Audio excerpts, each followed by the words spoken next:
Hello guys! Good morning, good afternoon, good evening. Ako po si Analisa Albufera Estrada, OFW ng Qatar.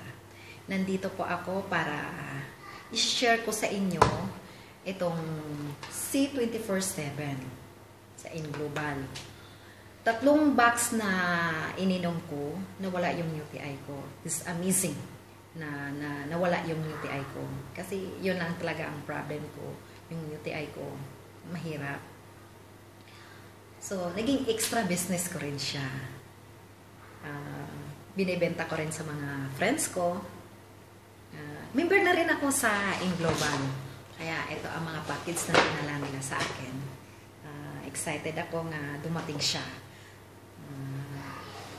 Member na rin ako sa InGlobal.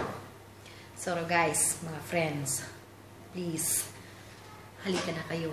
Sabayan niyo ako sa InGlobal business. Kayang-kaya natin ito. Magdasal lang tayo na maging successful tayo sa business natin sa InGlobal. So guys, halika na. Sabayan niyo ako.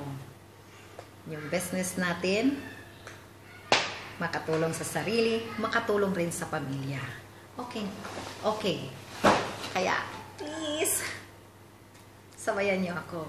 Magpa-member na ka ay para maganda niyo ang buhay. Matuparin niyo ang magandang pangarap niyo sa buhay mo, sa pamilya mo. Okay guys, dito lang yung video ko at thank you for watching and thank you for listening. Bye! God bless you all and thank you. Bye-bye.